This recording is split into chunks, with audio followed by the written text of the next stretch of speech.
Good morning. Monday, August 24th, 2020. Let's muse. Had one hell of a great time with some new friends. Went down to Florence, Oregon, rented some ATVs, got to drive on the beach through the sand dunes, and made our way back safe and sound to SeaTac yesterday. Now, during the ATV ride itself, we rented from Full Throttle. If you're in Florence, Oregon, check them out. If you want to rent ATVs or jet skis, Kenny and Ryan, they'll take care of you. We rented the ATVs, 7 of us. They loaded them onto a trailer after we had this orientation course of how to ride them, rode around the parking lot to feel more comfortable with them.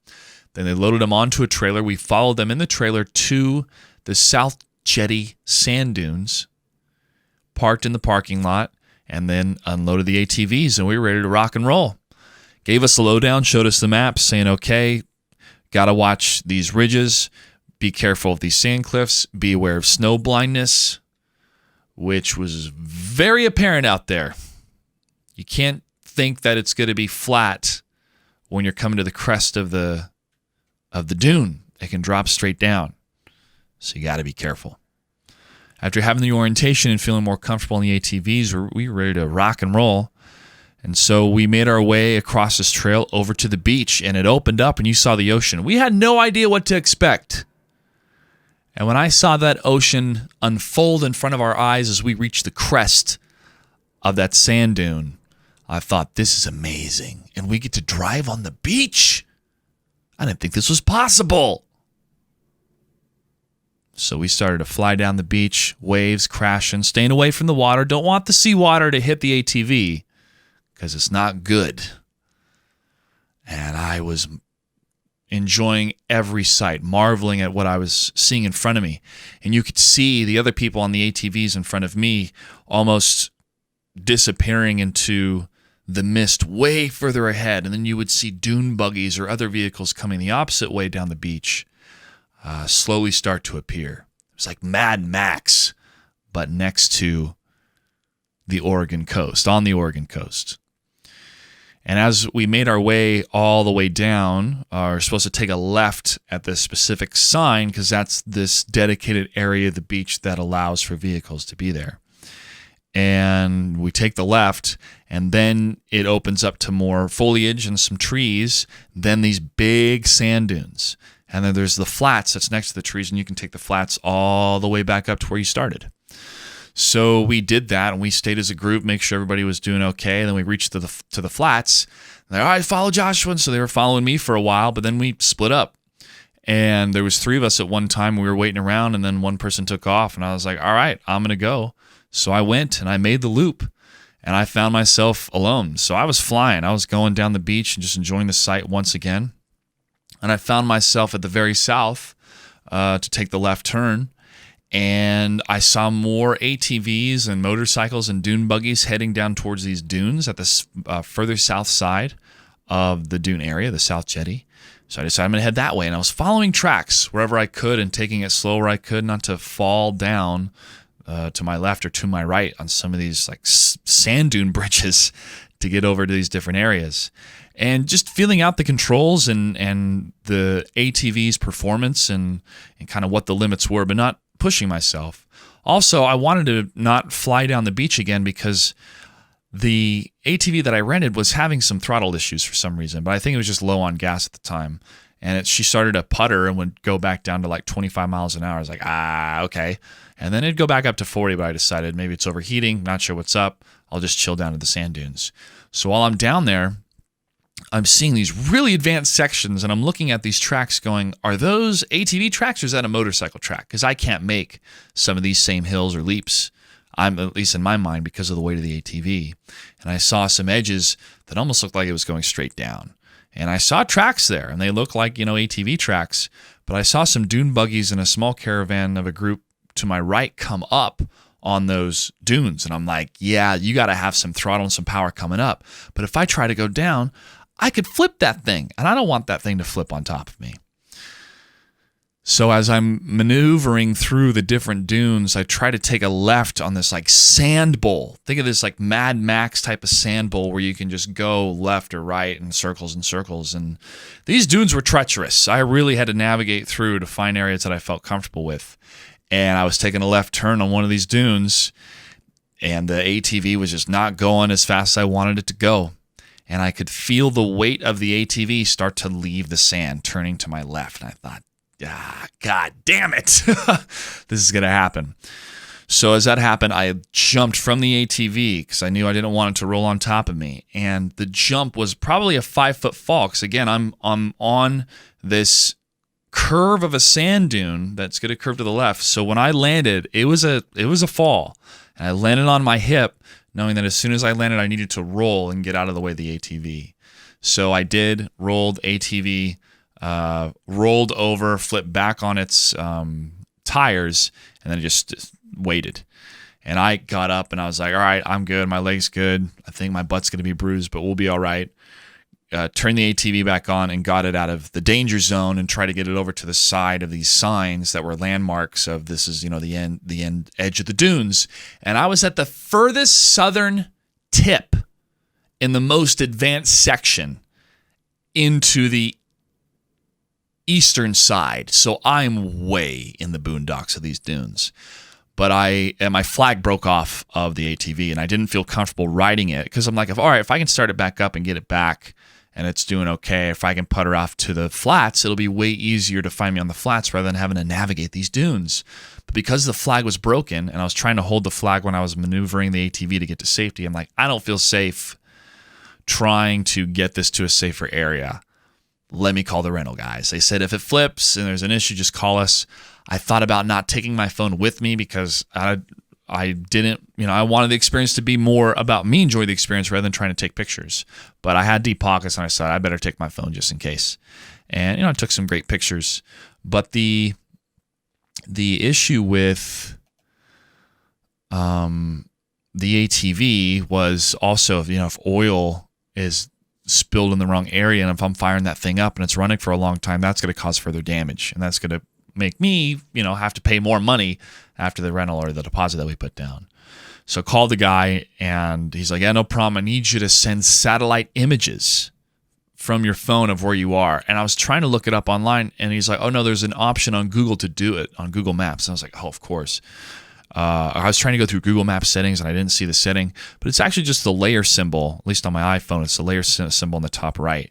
And you press that and then you press satellite and it changes to the satellite images. And it showed the topography of the map from those images, so it was easier for him to find where I was amidst the sand dunes. And I would have to zoom out and take another screenshot and send it, and zoom out and take another screenshot and send it. He said, yeah, I got a good idea. We're on the way. And so I climbed to the highest dune in the whole area and had my flag with me and put my flag up to be, easy to find me from any section he would approach. And I had 3 different groups come up to me and make sure I was okay. So shout out to those people to make sure I was all right. And I'm shouting through my helmet. I got my goggles on and the wind's whipping through the sand dunes. I'm like, yeah, I'm good. I got help on the way. My ATV flipped and I'm just going to let it sit. And they're like, all right, glad you're all right. And, they took off. So the rental guy saw this ATV come from a distance and he was approaching the white ATV, and I'm like, oh, that's him, because I remembered his orange shirt.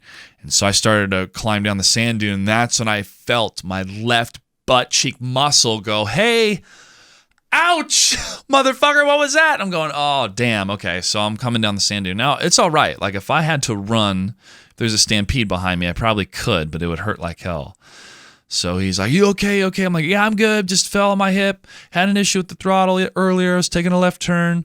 Told him everything that happened. I told him I flipped it back up, got it out of the danger zone, over to safety, and just shut it down. He's all right, man, you did all the right things. Good job. Then he looked at the oil. He fired it back up. He's like, you good to ride this back? Are you good to go? I was like, yeah, I'm still good to ride, man. And he's like, he asked, how did you get out here? How did you separate from the group? And I kind of felt like Luke Skywalker in Return of the Jedi when Han's like, I thought Leia was with you. And he's like, we got separated. We got separated. But I said, yeah, I was trying to navigate these dunes following the tracks, but also trying to follow tracks that were not the motorcycle tracks, and that's where I found myself. And what was funny about it is like, he's like, yeah, man, this is really treacherous, so you're just going to have to follow me. And then we'd come up to these dunes, and they'd be like, all right, man, you're going to have to gun it to get up there. And I had been on the ATV for a number of hours, about 2.5 hours, 2 hours at this time, that I was starting to feel more comfortable with how to manipulate the throttle and the weight and the ratios and the brakes, just getting the feel of it. And so I said, yeah, I got this. Boom, boom, right up the dune. Good to go, good to go. So we get up to the highest point, and he shows me this view. He's like, all right, your buddies are down there. Now we can either go straight down this one or we can go around. And I thought, I'm not going to test my luck with this. Let's go around. So we zipped around on the dunes, and then we made it to the group. And he's like, all right, well, you're good to go. We'll add some extra time, and we'll have some more gas for you guys in about 20 minutes. Meet us back at the parking lot. All right, great. So we did another zip across the flats to get over to the parking lot. My friend's like, yeah, you good? I'm like, I'm good, man. That was crazy, but I took some pictures. We're good. And made it back to the parking lot. But because it was so busy, the guys with the gas in the trailer had to wait in line for a while to get the gas to us. So they added more extra time for us. And after we loaded up on gas, we did a couple more loops. And people were flying. We all had a great time. My buddy Ishmael, he did a wheelie. He's like, yo, watch this. Boom, right off the top of a dune. He got air. He got air off the dune and then landed. And he was in the 600cc one. Most of us were in the 450s. So that was dope. That image is burned in my mind. It was amazing. And the image of us on the beach, flying down the beach with the waves crashing, and how clear and desolate it felt, of hardly anybody out there, and we were out there in the morning, but it started to fill up later in the afternoon for sure. It got super busy. So that whole area, the South Jetty Sand Dunes, Florence, was awesome. So if you have a chance to go and check out Full Throttle. Plus, it was the good way to get out of the house but still be socially distancing. We wore our masks. We're wearing big helmets, masks. I bought a balaclava to wear. And we just had a really good time. Good food, good cooking. The house was real chill. I took some good pictures. So shout out to the group. And we definitely will do another adventure in the future again. So that was this weekend. The other thing I wanted to talk about in today's episode was the movie Snowden, which I watched right before the trip. And I wanted to bring that movie up is because Oliver Stone has been doing a press tour for his book, his memoir, Chasing the Light, I believe it's called. And he talked about Snowden that came out in 2016, and just the reception that people didn't really tune in or didn't want to hear it. They didn't want to dive into what the NSA was doing with spying and secrets. And what the film did was really just break down, like, this is what the program looks like, this is what it does, and this is what the capabilities are. And that the net was just a wide cast net for everybody, not anybody targeted. So when you had warrants, you had to have a warrant in order to tap somebody, to be able to, record them in their home or phone tap them or access their emails or something like that. Like, there has to be a court order and a warrant for that to happen. But in the age of 9/11, post 9/11, the war on terror, they would have these FISA courts where these secret courts that would approve these warrants, but it's just super shady.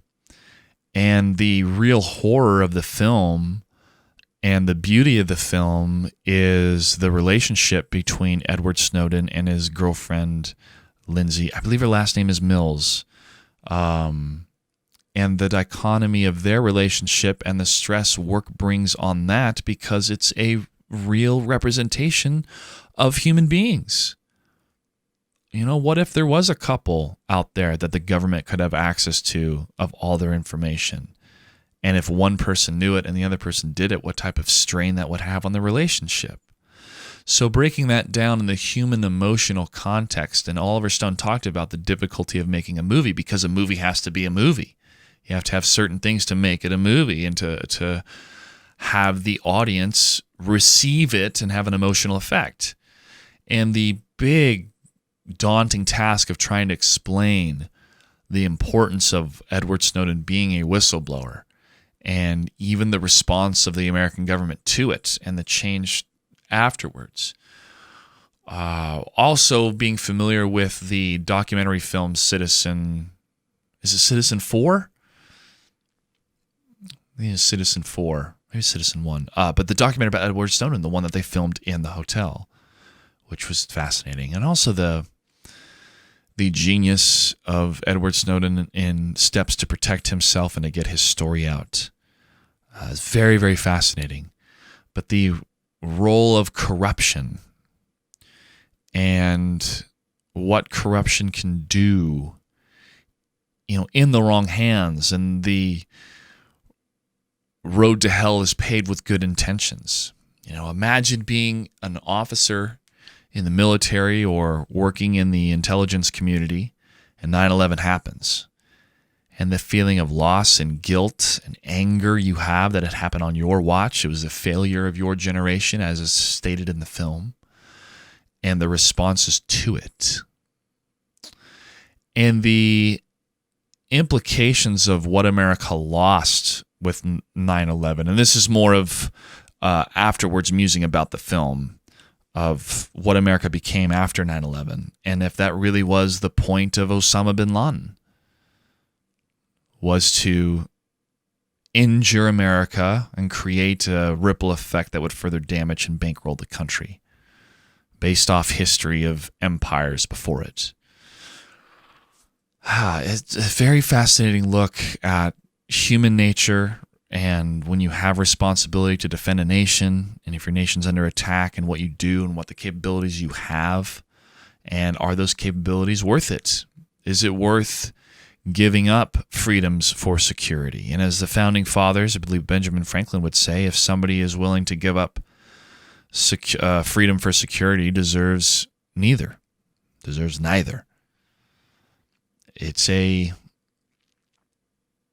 It can be a delicate balance, especially after tragedy and the trauma from that tragedy. But Edward Snowden suffers trauma when he sees the abilities of these programs, but also the corrupt nature of some elements of the intelligence agency, and trying to leverage people to get them information or to find connections, family connections, to terrorist networks during this time. But from a macro level, you think of it as the actions of a nation that's wounded, that's hurting. And instead of internally healing, it's lashing out. Very, very fascinating thoughts coming from that, and from the vibe, the element of filmmaking and storytelling that is Oliver Stone, and how important that storytelling has been to many Americans, especially his series called The Untold History of the United States, which I'm sure I've mentioned on this program a number of times. It's on Netflix. He originally produced it with Showtime, and he said that's probably his most important work. That's his crowning achievement. And for so many films that I've enjoyed, and I haven't seen all of his films yet, but I have watched that program, The Untold History of the United States, 4 times at least, and I'm still tempted to go back and watch it again because of how well the information is presented and the historical implications it brings to today. So highly recommend jumping on an Oliver Stone train. That's what I'm going to be doing for some of my downtime. But that is it was a very good film, Snowden. And also the wonderful performances by the actors. He even had Nicolas Cage in it, which was great. But the wonderful performances by Joseph Gordon-Levitt and Shailene Woodley. Is it Shailene? Shailene Woodley? So good. I mean, Joseph Gordon-Levitt sounds like Edward Snowden. His mannerisms felt like it, kind of more of an introvert, but a passionate person. And to see the chemistry between them and her more outgoing nature, and yeah, you can see how a couple like that would be able to brave the forces of government against them. So watch it if you can. I don't think it was on any streaming channel, so I rented it, but it was definitely worth it. And this upcoming J.Gray report episode this Saturday, we're going to be talking about the DC fandom. So good. I caught the highlights Saturday night after I was home resting, putting ice on my butt. It's my left. It's like my left thigh cheek connector area. But again, it's better to have a bruise there than have a broken leg or a broken arm. DC fandom is amazing. I've watched the Batman trailer multiple times. The Suicide Squad trailer multiple times. It's all great. DC fans were eating good this weekend. It's a really, really good feeling. Feels like a lot of great decisions and a lot of great pivots and turns have happened, and some creative people are able to unleash their creativity with these characters. And we as the fans get to enjoy it. You know, it's one thing to just be on a hype train, and that's quite possibly what we're on, sure. But the implications of what we're getting, the context around the content that's being produced, especially with the Snyder Cut, and how I love that trailer, that Ben Affleck as Batman is ever faced us, not us united. Ooh. Good stuff. Good stuff, DC. Excited for more of that information content down the road. You know, took a look at some of the gameplay as well. We'll see how those games will develop in the future. But overall, I think DC fandom was a tremendous success in the world of marketing. And add it to the list. What NetherRealm and Warner Brothers Games have been doing for their marketing strategies. Hey, here's the game. Here's the announcement. It's out in 6 months or 4 months. It just keeps the hype train going. The hype train is fierce for the Batman, that's for sure. Wonder Woman 84, Cheetah. First thing they reveal, boom. Okay, I'm getting ahead of myself. We'll dive deeper into this in my upcoming J.Gray Report episode this Sunday. Got a couple more days of nice weather, still working on the house, but I'm planning on streaming and being on camera more after Labor Day. And then we'll see where this fall takes us, folks. But thanks again for tuning in. Appreciate the support. I will see you online.